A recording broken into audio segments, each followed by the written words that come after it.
A week in the life of an electrician. A lot's happened. So we started the week off with a quote. A customer said, right, we've got this bungalow that we're selling, we want to get the electrics checked because we're selling the property and I think it'll make it look better if I had an electrical test. And obviously I went round there and had a look to start with.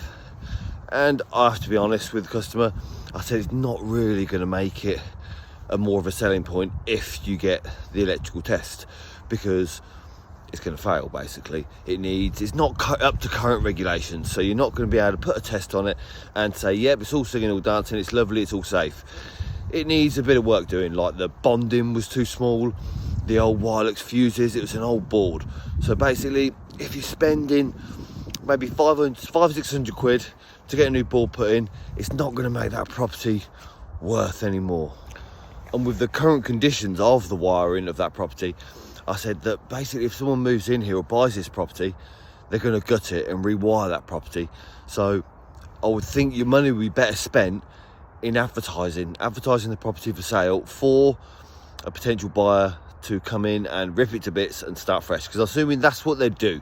If this is a small bungalow, you don't get many bungalows built these days, so whoever's going to buy this bungalow, they're going to rip it to bits anyway. So rewiring it and putting the sockets in positions where they're existing, it won't really be a fantastic idea.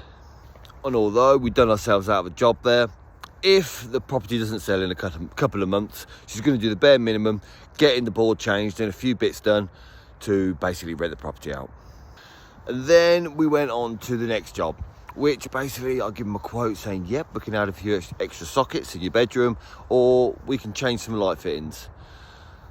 Well, that was assuming, because when I went round there, I had a new fuse board. They just bought the property, so they were doing a little bit of work, and it had a new board fitted. So in my eyes, yep, this must have been tested at the same time, so all the wiring must be fine.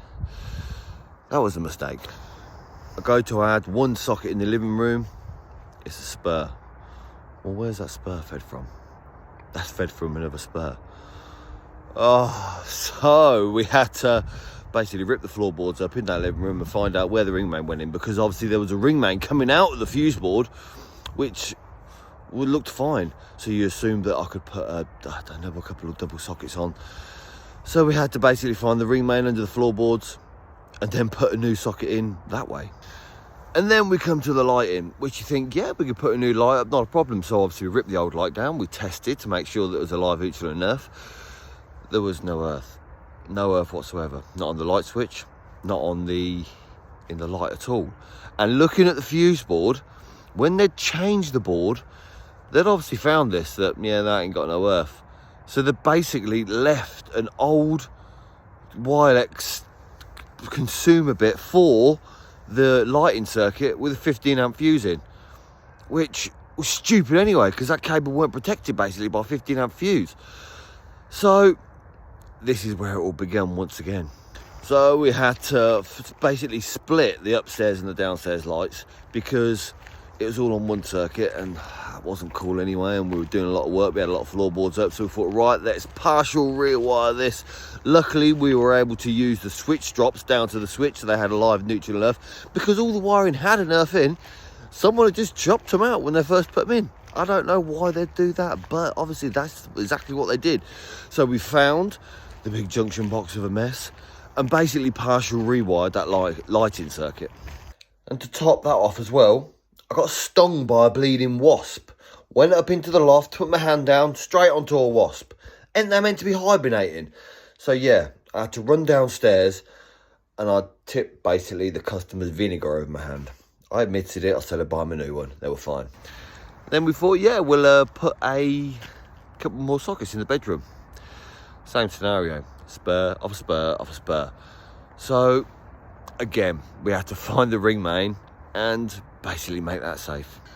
And while I was doing all this work, this is obviously why the phones going again. Ben, I need some work done. Someone else phoned up, said, my electric gate doesn't work.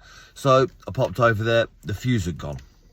And the electrical wholesalers, they don't do these little 2 amp fuses.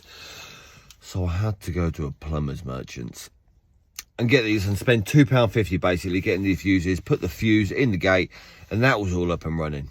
So then now we're on Friday, and I'm finished at 12:34. Have a good weekend, guys.